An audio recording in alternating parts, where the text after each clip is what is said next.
CPM ജില്ലാ secretary K രാഗേഷിന് നേരെ നടത്തുന്ന സൈബർ ആക്രമണം രൂക്ഷമായി തുടരുന്നു. നിയമസഭാ തെരഞ്ഞെടുപ്പിലെ തോൽവിക്ക് പിന്നാലെയാണ് രാഗേഷിനെതിരെ സൈബർ ആക്രമണം തുടങ്ങിയത്. ആക്രമണം തുടരുന്ന സാഹചര്യത്തിൽ CPM നേതാക്കളും രാഗേഷിന് പിന്തുണയുമായി രംഗത്തെത്തി.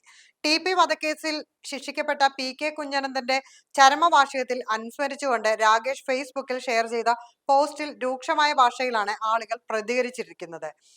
TP വെട്ടിക്കൊല്ലാൻ കൊടിസുനിക്ക് വാളെടുത്തു കൊടുത്ത് പറഞ്ഞുവിട്ട കൊലയാളി കുഞ്ഞനന്തൻ.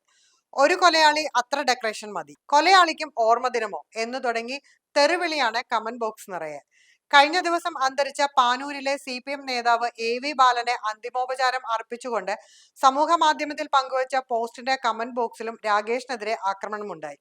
അന്ത്യാഭിവാദ്യങ്ങൾ സഖാവെ എന്ന് മാത്രമുള്ള തലക്കെട്ടോടെയാണ് ചിത്രങ്ങൾ പങ്കുവച്ചത്. ഈ പോസ്റ്റിന് താഴെയാണ് രാഗേഷിനെതിരെ വ്യക്തിപരമായ ആക്രമണം ഉണ്ടായത്.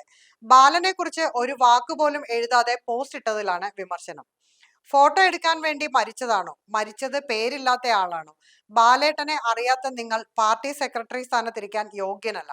അദ്ദേഹം വലിയ തിരക്കിലാണ്. 2 വാക്ക് എഴുതാൻ സമയമില്ല.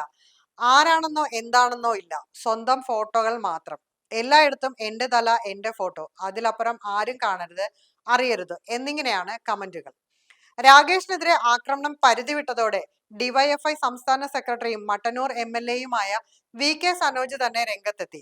കണ്ണൂരിലെ പാർട്ടിയെ ദുർബലപ്പെടുത്തണമെങ്കിൽ ആദ്യം ജില്ലാ സെക്രട്ടറിയെ ലക്ഷ്യമിടണം എന്ന തരത്തിലുള്ള പ്രചരണങ്ങളാണ് ചിലയിടങ്ങളിൽ കാണുന്നത്. ഒരാളെ മാത്രം പ്രതിക്കൂട്ടിൽ നിർത്താനുള്ള ശ്രമം യഥാർത്ഥ ആത്മപരിശോധനയുടെ ഭാഗമല്ല. വിജയങ്ങൾ കൂട്ടായ പ്രവർത്തനത്തിന്റെ ഫലമാണെന്ന് അംഗീകരിക്കുന്നവർ പരാജയങ്ങളെ വ്യക്തികളിലേക്ക് ചുരുക്കരുത്. വിമർശനങ്ങൾ ഉണ്ടാകട്ടെ, വിലയിരുത്തലുകൾ നടക്കട്ടെ, പക്ഷെ അതിന്റെ ലക്ഷ്യം തിരുത്തലും മുന്നേറ്റവുമാകണം. ബലിയാടുകളെ സൃഷ്ടിക്കലല്ല എന്നും സനോജ് സമൂഹ മാധ്യമത്തിൽ കുറിച്ചു. തില്ലങ്കേരി സഖാക്കൾ പോലുള്ള CPM അനുകൂല സോഷ്യൽ മീഡിയ അക്കൗണ്ടുകളും രാഗേഷിന്റെ പിന്തുണയുമായി രംഗത്തെത്തിയിട്ടുണ്ട്. ഒരു കാലത്തും CPM തോറ്റിട്ടില്ലാത്ത പയ്യന്നൂരിൽ ഉൾപ്പെടെ കനത്ത പരാജയം നേരിടേണ്ടി വന്നത് KK രാഗേഷ് അടക്കമുള്ളവരുടെ നിലപാടുകളാണെന്നാണ് ആരോപണം. MV ഗോവിന്ദൻ, KK രാഗേഷ് ഉൾപ്പെടെയുള്ള നേതൃത്വം തിരുത്താൻ തയ്യാറാകണമെന്നും ഇത് ജനങ്ങളോടുള്ള വഞ്ചനയാണെന്നുമാണ് MLA TK ഗോവിന്ദനും V കുഞ്ഞികൃഷ്ണനും സംയുക്തമായി നടത്തിയ വാർത്താ സമ്മേളനത്തിൽ പറഞ്ഞത്.